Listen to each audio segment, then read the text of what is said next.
ஒரு பெரிய எதிர்பார்ப்புக்கு மத்தியில் வந்த படம். ஏன்னா அதுக்கு முன்னாடி 2 ஆடியோ ரிலீஸ் பண்ணியிருக்காங்க. ஆடியோவில் 2 பாட்டு பயங்கர ஹிட்டு. அந்த எதிர்பார்ப்போடு போனவங்களுக்கு ஒரு பெரிய ஏமாற்றத்தை கொடுத்துச்சுன்றது தான் உண்மை. அந்த படம் எந்த விதமான மனநிலையில் போய் பார்த்தாலும் அந்த படம் அவங்களுக்கு வந்து புரியாது, பிடிக்காது.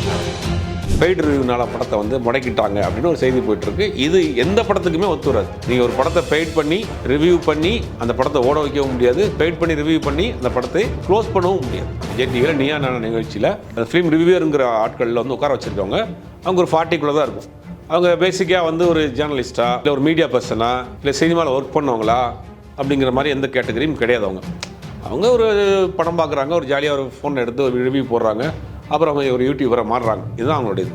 அப்போ இவர்களுக்கு இப்போ மணிரத்னம் படத்தை விமர்சனம் பண்ணால் மணிரத்னம் யார், இதுக்கு முன்னாடி என்னென்ன பண்ணியிருக்காரு, கமலஹாசன் யார், கமலஹாசன் தமிழ் சினிமாவுக்கு என்னென்ன பண்ணியிருக்காரு அப்படிங்கிறதெல்லாம் அவர்களுடைய அந்த இமேஜெலாம் மறந்துட்டு அவன் கிழிச்சிட்டான், இவன் வந்து ஊற்றி மூடிட்டான், இவன் வந்து வேஸ்ட்டு அப்படின்ற மாதிரி போகிற போக்கில் அவர்களுடைய இதுவரையும் பண்ண சாதனை எதையுமே புரியாமல் அவர்கள் விமர்சனங்கள் பண்ண ஆரம்பிச்சிட்டாங்க. பெரிய பெரிய படங்கள் மூலமாக தான் பணம் போகுமா இல்லை சின்ன சின்ன படங்கள் மூலமாக பணம் அனுப்புவாங்க? அது அவங்க கம்பெனியை பொறுத்து. படம் ரிலீஸ் ஆகிறப்ப காசு எடுத்தாங்கன்னா சின்ன கம்பெனி காசு கொடுத்து ரிவ்யூவர்ஸ்னால படம் வந்து ஓடாமல் போச்சு அப்படிங்கிற கான்செப்ட் எப்படின்னா அவரோட இயலாமையை காமிக்கணும். தக்லீஃப் பண்ண வேலை என்னன்னா கமலஹாசனாவே நடிச்சிருந்தா, மணிரத்னமாக இந்த படத்தை எடுத்திருந்தா படம் வந்து நல்லா இருக்கும். இவங்க என்ன பண்றாங்கன்னா இப்போ உள்ள ட்ரெண்ட் இதுதான், பூனையை பார்த்து புலி சூடு போட்டுருக்கிறதா. 50க்கும் மேற்பட்ட உலக நாடுகளில் 100 கோடிக்கும் அதிகமான ஆகாயம் தமிழ் பார்வையாளர்களுக்கு பேரன்பும் திருநன்றியும். ஆகாயம் தமிழ் நேயர்கள் எல்லாருக்கும் வணக்கம். இன்னைக்கு நம்ம கூட சினிமா ஜேர்னலிஸ்ட் சுபைர் சார் தான் இணைஞ்சிருக்காங்க. வணக்கம் சார். வணக்கம். எப்படி இருக்கீங்க? நல்லா இருக்கேன் சார். சமீபத்தில் தக்லை படம் ரிலீஸ் ஆச்சு. ஸோ ரிலீஸ் ஆனதுல இப்போ வரைக்கும் படத்துக்கான நெகட்டிவ் ரிவ்யூஸ் தான் அதிகமாக வருது. ஒரு பக்கம் நெகட்டிவ் ரிவ்யூஸ் வந்தாலும் படத்தை வந்து மீம்ஸ் போடுற அளவுக்கு, ட்ரோல்ஸ் போடுற அளவுக்கு படத்தை ஆக்கிட்டாங்க. இதுக்கு நடுவில் சமீபத்தில் ஒவ்வொரு படத்துக்கும் பெரிய பெரிய படங்கள் ரிலீஸ் ஆகிறப்போ பெய்ட் ரிவ்யூங்கிறது ஒரு விஷயம் பார்க்கப்படுது. ஸோ இந்த படத்துக்கு அந்த மாதிரி பெய்ட் ரிவ்யூ மூலமாக வந்திருக்குமா சார்? இல்லை, முதல்ல இந்த படம் தக்லைஃப் வந்து கிட்டத்தட்ட ஒரு பெரிய எதிர்பார்ப்புக்கு மத்தியில் வந்த படம். ஏன்னா அதுக்கு முன்னாடி 2 ஆடியோ ரிலீஸ் பண்ணியிருக்காங்க. ஆடியோவில் 2 பாட்டு பயங்கர ஹிட்டு. அந்த எதிர்பார்ப்போடு போனவங்களுக்கு ஒரு பெரிய ஏமாற்றத்தை கொடுத்துச்சுங்கிறது தான் உண்மை. அப்போ இந்த படமாக பார்க்குறப்ப படம் ஒரு ஏமாற்றத்தை கொடுத்துருக்கு அப்படிங்கிறது முதல்ல எடுத்துக்கிறோம். பார்த்திங்கன்னா ஒரு ஸ்கிரிப்ட் வைஸாக ஒரு ஆர்டரில் ஏன் சீனு, ஏன் ஃபைட்டு வருது, ஏன் ஃபைட்டு முடியுது, யார் கேங்கு, அந்த வில்லன் யார் அப்படிங்கிற நிறையா குழப்பங்கள். அதை வந்து ஒரு கிளாரிட்டி இல்லாமல் திரைக்கதையில் பண்ணியிருக்காங்க. அதை படம் எந்த விதமான மனநிலையில் போய் பார்த்தாலும் அந்த படம் அவங்களுக்கு வந்து புரியாது, பிடிக்காது. அந்த மாதிரியான ஒரு சுச்சுவேஷன் ஆயிடுச்சு. அப்புறம் அந்த படத்திலே உள்ள டெக்னிக்கல் ஆஸ்பெக்ட் அப்படின்னு பார்க்குறப்ப சினிமோட்டோகிராஃபியாக இருக்கட்டும், மியூசிக்காக இருக்கட்டும், இந்த ஷார்ட் கம்போசிஷனாக இருக்கட்டும், அப்புறம் காட்சிகள் எடுத்த விதமாக இருக்கட்டும், அதெல்லாம் பியூட்டியாக இருக்குது, அழகாக இருக்குது, பார்க்குறதுக்கு பளிச்சுன்னு இருக்குது, புதுசாக இருக்குது, நமக்கு கொஞ்சம் கிராண்டியராக இருக்குது. பட் அது ஆனால் வந்து அது கதையோடு அது ஒட்டலை. அதான் முக்கியம். டெக்னிக்கல் வைஸ் படம் ரொம்ப சவுண்டாக இருக்குது, எல்லா விஷயமும் பண்ணியிருக்கு. இப்போ உள்ள லேட்டஸ்ட் அப்டேட்டுக்கு பண்ணியிருக்காங்க. ஆனால் கதையோட அந்த எல்லா விதமான டெக்னிக்கல் விஷயமும் ஒட்டலைங்கிறது படம் பெருசாக வரல. அந்த படம் வந்து விமர்சனத்திற்கு உள்ளானது. என்னென்னா கமல் அவர்கிட்டருந்து மணிரத்னத்திலேருந்து இப்படி ஒரு படம் வந்திருக்கா அப்படிங்கிற ஒரு கோபம். நாங்கள் உங்களை நம்பி 200 ரூபா கொடுத்து படம் பார்க்க போனோம் அப்படின்றதுனால மக்கள் வந்து அதை வந்து கோவத்தில் வந்து ட்ரோல் பண்ண ஆரம்பிச்சிருக்காங்க. அது நிறையா அது சம்மந்தமாக போயிட்டுருக்கு. இல்லை, இதை வந்து படத்தை வந்து நல்ல படம் தான், இதை வந்து பெய்டு ரிவ்யூனால படத்தை வந்து முடக்கிட்டாங்க அப்படின்னு ஒரு செய்தி போயிட்டுருக்கு. இது எந்த படத்துக்குமே ஒத்து வராது. நீங்கள் ஒரு படத்தை பெய்ட் பண்ணி ரிவ்யூ பண்ணி அந்த படத்தை ஓட வைக்கவும் முடியாது, பெய்ட் பண்ணி ரிவ்யூ பண்ணி அந்த படத்தை க்ளோஸ் பண்ணவும் முடியாது. ஏன்னா கண்டென்ட் நல்லா இருந்தால் தான் பார்க்கணும். இன்றைக்கி சோஷியல் மீடியாங்கிறது ஒரு பெரிய பிளாட்ஃபார்மாக இருக்குது. இப்போ சோஷியல் மீடியா இன்ஃப்ளூயன்ஸருங்கிறது ஆல்மோஸ்ட் எல்லாருமே இன்ஃப்ளூயன்சர் தான். சோஷியல் மீடியாவில் இருக்கக்கூடிய எல்லாருமே இன்ஃப்ளூயன்சர் தான். இப்போ நீங்கள் யூடியூபாக ஃபேஸ்புக்காக இருக்கட்டும், யூடியூபாக இருக்கட்டும், இன்ஸ்டாவாக இருக்கட்டும், ட்விட்டராக இருக்கட்டும், எல்லாத்துலேயும் எல்லாருக்கும் அக்கௌண்ட் இருக்கும். ஃபோன் வச்சுருக்க எல்லாத்துக்குமே அக்கௌண்ட் இருக்கும். அப்படிங்கிறபோது அவங்கள பார்த்தோன்னே அவங்க சம்மந்தப்பட்ட படத்தை பார்க்குறாங்க. அவங்களுடைய பாயிண்ட் ஆஃப் வியூவில் படம் பிடிக்கலையா, குறைந்தபட்சம் ஒரு கமெண்ட்டாக போடுவாங்க, குறைஞ்சபட்சம் ஒரு ஸ்டேட்டஸாக படம் நல்லா இருக்கா, இந்த மாதிரி படம் பார்த்தா நல்லா இருக்குன்னு குறைஞ்சபட்சம் அது பாராட்டியாக அதை பேசுவாங்க. அப்போ இந்த பெய்டு ரிவ்யூவர்ஸை வச்சு படத்தை வந்து ஓட்டிட முடியும், பெய்டு ரிவ்யூவர்ஸை வச்சு படத்தை காலி பண்ணிட முடியுங்கிற அந்த கான்செப்டே தப்பு. படம் நல்லா இருந்தால் மக்கள் கொண்டாடுவாங்க. இன்றைக்கி ஓப்பன் பிளாட்ஃபார்ம் ஆயிடுச்சு. மறைச்சி வந்து பண்ண முடியாது. இங்கே நானே ஒரு படத்தை பார்த்துட்டு, படத்தை பார்த்துட்டு நல்லா இருக்குன்னு நம்ம பேசுகிறோம், கீழே வந்து கமெண்ட் போட்டுருவாங்க. உடனே இமீடியட்டாக அடுத்த செகண்ட் நான் இப்போ தான் படம் பார்த்து தரேன், குப்பை படம், நீ உருட்டாத, நீ கிளம்பு அப்படின்ற மாதிரி கீழே கமெண்ட் வந்துடும் வரிசையாக. அப்போ அதை பார்த்து மக்கள் தெரிஞ்சுக்குவாங்க. அதனால் வந்து படத்தை வந்து உள்ளபடி பேசுகிறது தான் நமக்கு மரியாதை. காசை வாங்கிட்டு பேசிட்டோம்னா 2 நாளில் அது தெரிஞ்சு போயிடும். அது ஒரு விஷயம். ரெண்டாவது வந்து பெய்டு ரிவ்யூ இருக்கானா இருக்குது சில நிறுவனங்கள் சில ரிவ்யூவருக்கு பணம் கொடுக்குறாங்க, சில ரிவ்யூவர்ஸ் பணம் கேட்குறாங்க, ரெண்டுமே இருக்குது. அது இருக்குது. பட் அதனால் எந்த பலனும் இல்லைங்கிறது தான் என்னுடைய கருத்து.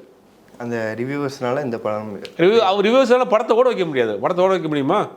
இந்த படத்துக்கு எடுத்துக்க, தக்லைஃப் படத்துக்கு கிட்டத்தட்ட இந்தியா முழுவதற்கு கூடிய இன்ஃப்ளூயன்சஸ் கிட்டத்தட்ட 100கணக்கான வேற ஃப்ளைட்டில் கொண்டு வந்து பெரிய பெரிய ஹோட்டல்ஸில் தங்க வச்சு அவர்களுக்காக ஒரு நாள் முழுவதும் ஈசிஆரில் ஒரு பெரிய ரிசார்ட்டில் பிரம்மாண்டமான விருதுல நிகழ்ச்சியெல்லாம் நடத்தினாங்க. ஆமாம், ஒரு ஈவெண்ட் நடந்துச்சு இல்லையா? ஏன் படத்தை ஓட வைக்கல? அப்புறம் இப்போ நீங்கள் பெய்டு ரிவ்யூஸ்னால படம் ஓடாமல் போயிடுச்சுன்றீங்களே. நீங்கள் தானே பெய்ட் பண்ணி கூட்டு வந்திருக்கீங்க இன்ஃப்ளூயன்சர்ஸை. அந்த இன்ஃப்ளூயன்சரால் அவங்களுக்கு கொஞ்சம் ஒரு பைசா பிரயோஜனம் கிடையாது. படத்தை ஓட வைக்கலையா? ஒருவேளை அவனே அந்த படம் பார்த்துருப்பான்னு தெரியல. அவனே தியேட்டரில் போய் காசு கொடுத்து படம் பார்த்துருப்பான்னு தெரியல. அப்போ இதுதான் நிலைமை. அப்போ ஒரு பெய்ட் பண்ணி ரிவ்யூ பண்ணி அதை ஓட வைக்கவும் முடியாது, படத்தை வந்து காலி பண்ணவும் முடியாது. கண்டென்ட் நல்லா இருந்தால் அந்த படம் எங்கே வேணாலும் எப்படி வேணாலும் ஓடும். ஒரு வீரியமிக்க ஒரு விதை இருக்குன்னா அதை நீங்கள் எந்த மண்ணில் போட்டாலும் அது முளைச்சி வந்துடும். அந்த மாதிரி தான் டூரிஸ்ட் ஃபேமிலிக்கு எத்தனை பெய்டு ரிவ்யூவர் வந்து படத்தை பூஸ்ட் பண்ணாங்க, யார் வந்து அந்த படத்தை காலி பண்ணாங்க? படம் வந்துச்சு, நல்லா இருந்துச்சு, மக்கள் கொண்டாட ஆரம்பிச்சிட்டாங்க. அப்படிங்கும்போது இது வந்து இதில் கண்டென்ட் இந்த படத்துக்கு தக்லைஃபில் நல்லா இல்லை, மக்கள் அதை ஏற்றுக்கல. இதுதான் ரிசல்ட். சார், இப்போ சமீபத்தில் கூட ஒரு பிரபல தொலைக்காட்சி ஷோவில் கூட சொல்லியிருந்தாங்க, பெய்ட் ரிவ்யூவர்ஸ் உண்டு, நிறைய பெரிய படங்களுக்கெல்லாம் பெய்ட் ரிவ்யூவர்ஸ் மூலமாக தான் படத்தை ப்ரொமோட் பண்ணி ஓட வச்சிருக்கதான் சொன்னாங்க. அதுலேயும் காசு கொடுத்து படத்துக்கான பாசிட்டிவ் ரிவ்யூ கொடுக்க சொல்லியிருந்தாங்க. இது உண்மையா சார்? இல்லை, விஜய் டிவி தான், என்ன தனியார் தொலைக்காட்சியில் விஜய் டிவியில் தான், விஜய் டிவியில் நீயா நானா நிகழ்ச்சியில் இந்த மாதிரி திரைப்பட விமர்சனங்களை ஆதரிப்பவர்கள் எதிர்ப்பவர்கள் ரெண்டு அணி எனக்கும் ஃபோன் பண்ணாங்க. உங்களுக்கு? ஆமாம், விஜய் டிவிலேருந்து பேசினா நம்ம நீயான டீம்லேருந்து பேசுகிறேன் சார், நீங்கள் நிகழ்ச்சியில் கலந்துக்கிற முடியுமான்னு கேட்டாங்க. எனக்கு டேட் சொல்லுங்கள், நான் நீங்கள் அவைலபிலிட்டி இருந்தால் நான் வர்றேன் அப்படின்னேன். என்ன டாபிக்னு கேட்டேன். இந்த மாதிரி ரிவ்யூ கிரிட்டிசிசம் இருக்கா இல்லையாங்கிறதுனா உங்களுடைய ஸ்டாண்ட் என்னன்னு கேட்டாங்க. ரிவ்யூங்கிறது வந்து சினிமாவுக்கு மட்டும் இல்லை, விமர்சனம்ங்கிறது சினிமாவுக்கு மட்டும் இல்லை, எல்லாத்துக்குமே விமர்சனம் உண்டு. விமர்சனம் இருந்தால் தான் அது அடுத்த கட்ட வளர்ச்சியை நோக்கி போகும். அது நம்மளுடைய நண்பராக இருந்தாலும் சரி, அந்த பெத்த பிள்ளையாக இருந்தாலும் சரி, அப்பா அம்மாவாக இருந்தாலும் சரி, அவங்களோட செய்ய தவறுன்னு அவங்களுக்கு தெரியாது. ஒரு தவறு நம்ம நமக்கே தெரியாது. ஒரு தவறு நம்ம செஞ்சுக்கிட்டே இருப்போம், தப்புன்னு தெரியாமல் செஞ்சுட்டே இருப்போம். யாராவது நம்ம வந்து விமர்சனம் பண்ணால் தான் நமக்கு தப்புன்னு தெரியும். அது சுட்டி காட்டினா தான் அது. அப்போ சினிமாவுக்கு ஒரு விமர்சனம் தான் சரியான ஒரு விஷயமா இருக்கும். பாலச்சந்தர் எடுத்துக்கிட்டிங்கன்னா, பாலச்சந்தர் அவர்கள் வந்து முதல்ல வந்து படம் ரிலீஸ் ஆனால் ஃபஸ்ட்டோ தேட்டரில் போய் படம் பார்ப்பார், ஆடியன்ஸோட பல்ஸ் பார்ப்பார். அப்புறம் அன்றைக்கி வரக்கூடிய வீக்லி பத்திரிகையில் வரக்கூடிய விமர்சனங்களை உன்னிப்பாக பார்ப்பார். அதில் உள்ள தவறுகளை சரி பண்ணி அடுத்த படத்துக்கு போவாங்க. இப்போ விமர்சனங்கிறது ஒரு கண்டிப்பாக ஒரு படத்துக்கு மட்டும் கிடையாது, எல்லாத்துக்கும் விமர்சனங்கள் தேவை. ஆனால் அது எந்த அளவில் இருக்கிறது அப்படிங்கிறது தான் இதுதான் என்னோடய ஸ்டாண்டுன்னு நான் சொன்னேன். அப்புறம் எங்கள் டீம் பேசுவாங்கன்னாங்க. அதுக்கு பிறகு கூப்பிடல. அதுக்கு பிறகு அந்த நிகழ்ச்சி நடந்துச்சு. அந்த நிகழ்ச்சியில் பார்த்தா ஃபிலிம் ரிவ்யூவர்ஸ், சினிமா பட விமர்சகர்கள்னு ஒரு குரூப்பு, அதை ஆதரிப்பவர்கள், அதை எதிர்க்கிறன்னு ஒரு ப்ரொடியூசர் ஒருத்தர், அப்புறம் ஒரு எழுத்தாளர் ஒருத்தவங்க, 2 பேரும் அந்த சைடில் இருக்கிறாங்க, இவங்க பக்கம் உட்காந்துருக்காங்க. அவர்கள் எல்லாமே அதிகபட்சமாக வந்து ஒரு 30-40க்குள்ளே தான் இருக்கும். அந்த ஃபிலிம் ரிவ்யூவருங்கிற ஆட்களில் வந்து உட்கார வச்சுருக்கவங்க, அவங்க ஒரு 40க்குள்ளே தான் இருக்கும். அவங்க பேசிக்காக வந்து ஒரு ஜேர்னலிஸ்ட்டா, இல்லை ஒரு மீடியா பர்சனா, இல்லை சினிமாவில் ஒர்க் பண்ணவங்களா அப்படிங்கிற மாதிரி எந்த கேட்டகரியும் கிடையாது. அவங்க ஒரு படம் பார்க்குறாங்க, ஒரு ஜாலியாக ஒரு ஃபோன் எடுத்து ஒரு ரிவ்யூ போடுறாங்க, அப்புறம் அவங்க ஒரு யூடியூபரை மாறுறாங்க. இதுதான் அவங்களுடைய இது. அப்போ இவர்களுக்கு இப்போ மணிரத்னம் படத்தை விமர்சனம் பண்ணால் மணிரத்னம் யார், இதுக்கு முன்னாடி என்னென்ன பண்ணியிருக்காரு, கமலஹாசன் யார், கமலஹாசன் தமிழ் சினிமாவுக்கு என்னென்ன பண்ணியிருக்காரு அப்படிங்கிறதெல்லாம் அவர்களுடைய அந்த இமேஜெலாம் மறந்துட்டு, அவன் கிழிச்சிட்டான், இவன் வந்து ஊற்றி மூடிட்டான், இவன் வந்து வேஸ்ட்டு அப்படின்ற மாதிரி போகிற போக்கில் அவர்களுடைய இதுவரை பண்ண சாதனை எதையுமே புரியாமல் அவர்கள் விமர்சனங்கள் பண்ண ஆரம்பிச்சிட்டாங்க. அதுதான் பெரிய இது. என்னென்னா அவர்களுக்கு பெருசாக வந்து அந்த படத்தை விமர்சனம் பண்ணுற அளவுக்கு இது இருந்தால் போதும். அவங்க தான் சொல்கிறாங்க, எங்களுக்கு இந்த படத்தை பார்த்து விமர்சனம் பண்ணுற அளவுக்கு போகணும். அந்த நிகழ்ச்சியை பொறுத்த வரைக்கும் நீங்கள் யூடியூப்பில் ரிவ்யூ பண்ணக்கூடியவர்களை கூட்டு வந்துட்டீங்க, அதை எதிர்த்து பேசக்கூடிய ஆட்களுக்கு ஒரு ப்ரொடியூசரையும் எழுத்தாளரையும் கூட்டு வந்துட்டீங்க. சினிமாவிலேயே காலங்காலமாக இருக்கிறவங்க சினிமா பத்திரிகையாளர்னு எத்தனையோ பேர் இருக்கிறாங்க, சீனியர்ஸ். அவங்க தரப்புலேருந்து ஒரு விளக்கம் கேட்டுக்கணுமா, அவங்க தரப்புலேருந்து ஒருத்தர் கூப்பிட்டுருக்கணுமா இல்லையா? விமர்சனங்கள் அந்த காலத்தில் எப்படி இருந்துச்சு, இந்த காலத்தில் எப்படி இருந்துச்சு, இப்போ எப்படி பண்ணுறாங்க, விமர்சனங்கள் என்ன வருதுங்கிறத அனலைஸ் பண்ணக்கூடிய எத்தனையோ சினிமா பத்திரிகையாளர் இருக்காங்க, நார்மல் பத்திரிகையாளர் இருக்கிறாங்க, ஊடகவியலாளர் இருக்காங்க. அவர்கள் யாரையா கூப்பிட்டு பேசியிருக்கணும், அவங்களும் கூப்பிடல. யூடியூப்பில் முகம் தெரிந்தவர்களை மட்டும் வச்சு அந்த நிகழ்ச்சி நடத்தினாங்க. அதில் ஒருத்தர் பேசுகிறப்ப சொன்னார், எனக்கு வந்து பணம் கொடுக்க வந்தாங்க, நான் வந்து வேணான்னு சொல்லிட்டேன், நான் வந்து ஒரு இடம் வாங்கிட்டேன்னா அடுத்தடுத்து வாங்கணும் அப்படின்னு ஒருத்தர் சொல்கிறார். இன்னொருத்தர் சொல்கிறார், நான் பணமே வாங்குதேன்னார். ஆனால் இன்னொருத்தர் சொல்ல இல்லை, எனக்கு பணம் இவருக்கு கொடுக்குறாங்கன்றாங்க. இது உண்மை தான். உண்மையிலேயே என்ன நடக்குது அப்படின்னா, ஒரு சில சினிமா ரிவ்யூவர்ஸுக்கு கண்டிப்பாக பணம் கொடுக்குறாங்க. பணம் எவன் வாங்குறான்ங்கிறத அவன் இதுக்கு முன்னாடி போட்டு 4-5 வீடியோ பார்த்தாலும் தெரிஞ்சு வரும். ஒரு மொக்க படத்தை உட்காந்து ஆற்று நாத்திக்கிட்டு இருப்பான், பாசிட்டிவாக பேசிகிட்டு இருப்பான். அப்போ தெரிஞ்சிடும் இவன் யார், இவன்கிட்ட காசு வாங்கிட்டான்னு அர்த்தம். அதே படத்தை ஊரே கழுவி ஊற்றும், இவன் நல்லா இருக்குமா, அவன் காசு வாங்கிட்டான், நல்லா இருக்கும் படம், அந்த படம் மொக்க படம், அப்போ அவனுக்கு காசு கொடுக்கணும்னு அர்த்தம். அப்போ சினிமாவை பொறுத்தவரை, இந்த ரிவ்யூவை பொறுத்தவரை எல்லாரும் கொடுக்குறதில்ல. ஒரு சில பேருக்கு காசு கொடுக்குறாங்க, எல்லாரும் வாங்குறதில்ல. ஒரு சில பேர் காசு வாங்க, அது நல்லா முகம் தெரிஞ்ச ஆட்களுக்கு கொடுக்குறாங்க, பேசுகிறாங்க. சில பேர் இவங்களே கேட்குறாங்க. ஒரு ரிவ்யூவர்லாம் அன்றைக்கி அந்த நிகழ்ச்சியில் கலந்துக்கிட்ட ஒரு ரிவ்யூவரே என்ன பண்ணார், ஒரு சமயத்தில் வந்து ஒரு பெரிய ஹிட் படம், அந்த படத்தினுடைய கம்பெனிக்கு ஃபோன் பண்ணுறாரு. அந்த கம்பெனிக்கு ஃபோன் பண்ணி எனக்கு நான் படத்தை உங்கள் படத்தை ரிவ்யூ பாசிட்டிவாக ரிவ்யூ பண்ண எனக்கு ஒரு அமௌண்ட் கேட்குறாரு, கொடுக்கல, போட என்ன பண்ணிக்கிட்டான்ட்டாங்க. ஒரு அன்னைக்கு பேசின ஆட்களில் ஒருத்தர் வச்சுங்களேன். இதெல்லாம் நடக்குது. சில பேர் கேட்குறாங்க, வாய் திறந்து கேட்குறாங்க, சில பேருக்கு கொடுக்குறாங்க, சில பேர் வாங்குறாங்க. பட் அது வந்து சில பேர் அன்பளிப்பாக கொடுப்பாங்க. இப்போ நீங்கள் ஒரு ப்ரெஸ் மீட்டுக்கு போகிறாங்க அப்படின்னா அங்கே போகிறப்ப ஏதாவது கிஃப்ட்டாக கொடுப்பாங்க. முந்திலாம் வந்து கிஃப்ட்டாக கொடுப்பாங்க, முந்திலாம் கவர், இப்போ முந்திலாம் கிஃப்ட் ஏதாவது கொடுப்பாங்க. அந்த மாதிரி ஒரு அன்பளிப்பாக கொடுப்பாங்க. அது வந்து எல்லாருக்கும் கொடுப்பாங்க, ஒருத்தருக்கு மட்டும் கிடையாது, எல்லாருக்குமே. போகிற ஒரு ப்ரெஸ் மீட்டில் ஒரு 15 பேர் உட்காந்துருக்காங்க, 15 பேருக்கு ஒரு கிஃப்ட் மாதிரி கொடுப்பாங்க, அதோட சரி. ஆனால் இதை பொறுத்த வரைக்கும் செலக்ட் பண்ணி இவன் பேசினா 1,00,000 பேர் பார்ப்பான், இவன் பேசினா ஒரு 50,000 பேர் பார்ப்பான் அப்படின்னு செலக்ட் பண்ணி அவர்களுக்கு காசு கொடுக்குறாங்க. இவங்களும் செலக்ட் பண்ணி சில பேர் காசு வாங்குறாங்க. இதெல்லாம் ரெண்டுமே இருக்குது. ஆனால் தயாரிப்பு நிறுவனங்களும் சில பேர் கொடுக்கத்தான் செய்கிறாங்க. அதில் வந்து இதெல்லாம் கிடையாது. இந்த எண்ணெயை பொறுத்த வரைக்கும் இந்த மாதிரியான ரிவ்யூவர்ஸை வச்சு, இன்ஃப்ளூயன்ஸை வச்சோ ஒரு படத்தை ஓட வைக்க முடியவே முடியாது. படம் நல்லா இருந்தால் ஆட்டோமேட்டிக்காக ஓடும், அதுதான் உண்மை. தக்லீஃபை பொறுத்த வரைக்கும் படம் நல்லா இல்லை. அதை தாண்டி மேக்கிங் வைஸ் நல்லா இருக்குது. பார்த்தீங்கன்னா டெக்னிக்கலாக சவுண்டாக இருக்குது படம். கமல்ஹாசன்கிற ஒரு எல்லாம் எஃபெக்ட் போட்டிருக்கிறாரு. மற்ற எல்லாம் நல்லா நடிச்சிருக்காங்க. பட் ஆனால் கதையோடு நமக்கு ஒட்டல. கதை நம்மளை மறந்து கதையை கொண்டு போகலை, அவ்வளோதான் வித்தியாசமே ஒழிய.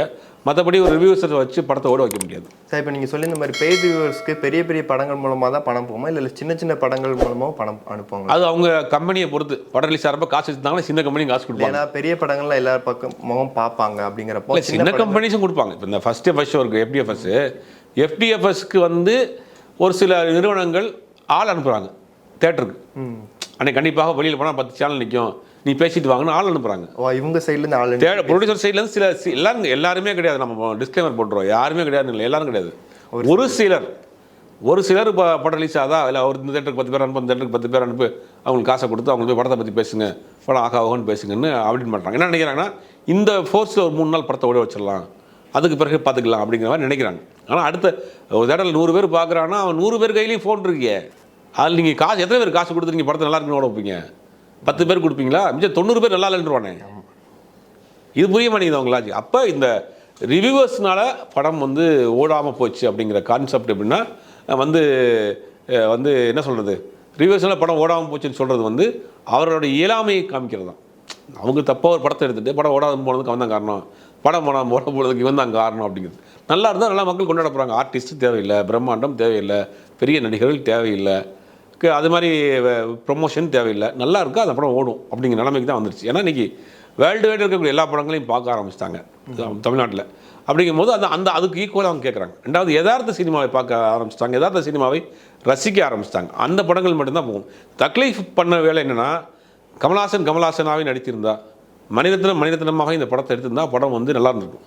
இவங்க என்ன பண்ணுறாங்கன்னா, இப்போ உள்ள ட்ரெண்ட் இதுதான், ஒரு 10 ஃபைட் வைக்கணும், 4 பாட்டு வைக்கணும், ஒரு கிளாமரான சீன் வைக்கணும், இதுதான் இப்போ உள்ள ட்ரெண்டு போல், இது நம்ம ஸ்டைலில் படம் எடுத்தோம்னா பூமர்ன்ட்டு வாங்கி போல் அப்படின்னு புலியை பார்த்து பூனையை பார்த்து புலி சூடு போட்டது கதை. என்ன நடக்கும் அப்படின்னா, இவங்கெல்லாம் ஒரு ஜாம்பவான்கள், பெரிய ஒரு அச்சீவ்மெண்ட் பண்ணவங்க. என்னென்னா இப்போ பூனை என்ன பண்ணும், புளியை பார்த்து அதே மாதிரி சூடு போட்டுருப்பாங்க. இவங்க என்ன பண்ணுறாங்கன்னா, புலி வந்து பூனையை பார்த்து சூடு போட்டதனுடைய விளைவு அவர்களுடைய இண்டிவிஜுவாலிட்டியை விட்டு இறங்குனதுனால தான் இந்த படம் இப்படி போச்சு. சார், இதே மாதிரி இப்போ தக்லைஃபோட தாக்கத்தினால கூலி படத்துக்கு இந்த மாதிரி நெருக்கடி வரும்போது சார், ஏன்னா ரஜினியுமே ஒரு கலக்கத்தில் இருக்கிற மாதிரி தெரியுது. இந்த மாதிரி இல்லை, எல்லா பெரிய படங்களுக்கும் ஒரு பெரிய பட்ஜெட் படங்கள், பெரிய நடிகர்களுடைய படங்களுக்கு இந்த படம் வந்து ஒரு பெரிய அடி. ஏன்னா இந்த படம் மிகப்பெரிய எதிர்பார்ப்பு. இனிமேல் எதிர்பார்த்து டிஸ்ட்ரிபியூட்டர் படம் வாங்க மாட்டாங்கல்ல, எந்த படம் எப்படின்னு சொல்ல முடியாதுல்ல. அப்போ சின்ன படங்களை நோக்கி இப்போ டிஸ்ட்ரிபியூட்டருடைய கவனம் திரும்பி இருக்குது. சின்ன படங்களை தேடி பார்க்க ஆரம்பிச்சிருக்காங்க. லாஸ் ஆனாலும் பெரிய லாஸ் வராது, பெரிய படங்கள் லாஸ் ஆனால் பெரிய லாஸு. அப்படிங்கும்போது இப்போ பெரிய நடிகர்களுக்கு என்ன நினைக்கிறாங்கன்னா, கதை பெருசாக தேவைப்படாது, அவங்க மெனக்கெடுக்க மாட்டேங்கிறாங்க, அவங்களோட ஆடியன்ஸுக்கு ஓடின்றதுனால படத்தை வந்து அவங்க பெருசாக கான்சன்ட்ரேட் பண்ணுறதில்ல. அதனால பெரிய பட்ஜெட் படங்களுக்கு வர்றதுங்கிறது எல்லா படத்துக்குமே இந்த படத்தினுடைய இது வந்து எல்லா படத்துக்குமே இந்த ஒரு தாக்கம் இருக்கும். கூலி படத்தில் அதே மாதிரி ஒரு விஷயம் பெய்ட் ரிவ்யூவர்ஸ், கிரிட்டிக்ஸ் இந்த மாதிரி விஷயம்? அதெல்லாம் வாய்ப்பே இல்லை. ரஜினிகாந்தை பொறுத்த வரைக்கும் படம் நல்லா இருந்தால் ஓடும். ரஜினிகாந்த் மட்டும் கிடையாது, ரஜினியாக இருக்கட்டும், கமலாக இருக்கட்டும், அஜித்தாக இருக்கட்டும், விஜயா இருக்கட்டும், யார் படமாக இருந்தாலும் சரி, நல்லா இருந்தால் படம் ஓடும், நல்லா இல்லைன்னா படம் ஓடாது. அவர்களுக்கான ஒரு ரசிகர் பேக்கப் இருக்கும். அந்த பேக்கப் வச்சு ஒரு 2 நாளைக்கு படம் எப்படி இருந்தாலும் ஓடிடும். அதற்கு மேல் காமன் ஆடியன்ஸ் உள்ளே வர்றதா இருந்தால் படம் நல்லா தான் வரும். நீங்கள் ரசிகர்கள் ரஜினிகாந்த் ரசிகர் இருப்பாங்க, அந்த படத்தை 1 நாள் 2 நாள் ஃபுல் பண்ணிடுவாங்க. அஜித் படமாக அஜித் ரசிகர் 2 நாள் ஃபுல் பண்ணிடுவாங்க. அங்கே விஜய் ரசிகராக 2 நாள் ஃபுல் பண்ணுவாங்க. காமன் ஆடியன்ஸ் வரணும்னா படம் நல்லா தான் வரும். இது எல்லாருக்குமே பொருந்தும். அப்போ நீங்கள் எல்லாருமே என்ன நல்ல படமாக எடுங்க, நல்ல படமாக எடுத்தால் மக்கள் பார்க்குறதுக்கு தயாராக இருக்கும். இப்போ தக்லை படத்தால் படத்தை ப்ரொடியூஸ் பண்ண தயாரிப்பாளர்கள், விநியோகஸ்தருக்கு லாபமா சார்? இல்லை, நடிகர் கமல்ஹாசன் அவர் ஒரு ப்ரொடியூசர், டைரக்டர் மணிரத்னம் அவர் ஒரு ப்ரொடியூசர், 2 பேரும் சேர்ந்து ஆரம்பித்தாங்க. படம் ஆரம்பிக்கிறப்ப ஒரு பெரிய எதிர்பார்ப்பு வந்து அப்பயே வந்து அந்த படத்தை பெரிய அளவுக்கு நெட்ஃப்ளிக்ஸ் ஓடிடிக்கு விற்றுட்டாங்க. முன்னாடி விற்றுட்டாங்க. படம் ஆரம்பிக்கிறப்ப விற்றுட்டாங்க. தேட்டருக்கெல்லாம் பார்த்தா இந்தியா முழுவதும் கிட்டத்தட்ட 5000 ஸ்க்ரீன் போட்டிருக்கிறாங்க. அப்படிங்கும்போது அவங்களுக்கு வந்து எவ்வளோ வர்றதான் லாபம் தான். அவங்களுடைய சம்பளம் வந்தாலே போதுமே, ஆளுக்கும் ஒரு 60 கோடி 70 கோடி இல்லை சம்பளம் வந்தாலே போதும். ஆக மொத்தம் அவர்கள் பாயிண்ட் ஆஃப் வியூவில் படம் லாபகரமான படம் தான். அவர்களுக்கு நஷ்டம் கிடையாது. போட்ட காசை எடுத்துட்டாங்க, போட்ட காசை லாபமே எடுத்துட்டாங்கன்றேன். அவங்கள பொறுத்த வரைக்கும் அந்த படத்தை வந்து 100 கோடி ரூபாய் என்னமோ சொல்கிறாங்க, ஃபஸ்ட் காப்பி 100 கோடி 110 கோடி ரூபா வருதுன்றேன். அதுக்கு மேலே எடுத்துருப்பாங்க. குறைந்தபட்சம் ஆளுக்கு ஒரு 50 கோடி ரூபா அந்த படம் வந்து லாபம் தான், லாஸ்லாம் கிடையாது. அவங்க சம்பளத்தை காட்டிலும் லாபமான இருக்குது. என்னென்னா அவர் நடிக்காமல், அவர் கம்பெனியில் நடிக்காமல் வெளி படத்தில் நடிச்சிருந்தாருன்னா இன்னும் கொஞ்சம் அதிகமாக சம்பளமாக வாங்கியிருப்பார். பட் இந்த சம்பளமாக வந்திருக்கும், பட் நஷ்டம் கிடையாது. ஏன்னா இப்போ இதுக்கு முன்னாடி இந்த ராஜ்கமல் ஃபிலிம்ஸ் ப்ரொடக்ஷன் வந்து அமரன் படத்தோட வசூல் வந்து அப்பப்போ போட்டுக்கிட்டு இருந்தாங்க. ஸோ இப்போ தக்லை படத்தோட நெகட்டிவ் ரிவ்யூஸ் ஒரு பக்கம், மீம்ஸ், ட்ரால்ஸு, இந்த பக்கம் நெகட்டிவ் விஷயங்கள் ஃபேஸ் பண்ணுறதுனால வசூலேருந்து எந்த விதமான அப்டேட் வரல. நாளுக்கு நாள் வசூல் குறைஞ்சிக்கிட்டு வருது. நாளுக்கு நாள் வசூல் குறைஞ்சிட்டு வருது. தேட்டர் எண்ணிக்கையில் குறைச்சிட்டு வர்றாங்க, ஷோஸை குறைச்சிட்டு வர்றாங்க. அப்படிங்கும்போது அப்படி தன்னுடைய தோல்வியை தானே போட்டுக்கிட்டுருவாங்களா? அதனால் எல்லாருக்குமே தெரியும் படம் பெரிய டிசாஸ்டர்னு, அப்புறம் எதுக்கு அதை போட போகிறாங்க? அப்படி நம்ம ஒரு படத்தை வச்சு முடிவு பண்ண வேணும். அடுத்தடுத்த படங்களில் அவர் கண்டிப்பாக விட்டு இடத்தை பிடிப்பார். Okay sir. இப்போ இதுக்கப்புறம் அவரோட இப்போ இந்த தக்லை படத்தை பொறுத்த வரைக்கும் ப்ரொமோஷன்ஸ் தான் பெரிய அளவில் பேசப்பட்டுச்சு. இப்போ ப்ரொமோஷன்ஸ்னாலேயே படம் கிட்டத்தட்ட ஒரு பக்கம் சர்ச்சையாக மாறிச்சு. இதுக்கப்புறம் அவரோட படங்களுக்கு ப்ரொமோஷன்ஸ் பண்ணுவாரா? இல்லை, பண்ணுவார், கண்டிப்பாக பண்ணுவார். ஆனால் இந்த அளவுக்கு இருக்காதுன்னு நினைக்கிறேன். இந்த அளவுக்கு இனிமேல் ப்ரொமோஷன், ஏன்னா ப்ரொமோஷனுக்கே பெரிய எனக்கு தக்லை படத்தினுடைய ப்ரொமோஷன் மட்டுமே கிட்டத்தட்ட 50 கோடி ரூபாய்க்கு மேலே செலவு. ஏன்னா அவனுக்கு உலகம் முழுக்க போயிருக்கிறாங்க, சார்ட்டர் ஃப்ளைட்டில் போயிருக்காங்க, இன்ஃப்ளூயன்சஸ் கொண்டு வந்திருக்காங்க, ஆடியோ வாங்கி வச்சுருக்காங்க. தக்லை ப்ரொமோஷனுக்கு மட்டுமே 50 கோடி ரூபாய்க்கு மேலே இருக்கும். அப்படிங்கும்போது இதெல்லாம் வந்து இந்த ப்ரொமோஷனால் பயன் இல்லை, படம் இல்லாத தான் ஓடுங்கிறது அவங்க ரியாலிட்டியை புரிஞ்சிருப்பாங்க. அதே இனிமேல் அந்த மாதிரி பெரிய ப்ரொமோஷன்ஸ் இருக்கா, சின்ன சின்ன ஈவெண்ட் மட்டும் பண்ணுவாங்க. ஓகே, கண்டிப்பாக சார். நிறைய விஷயங்கள் ஷேர் பண்ணிங்க. Thank you sir.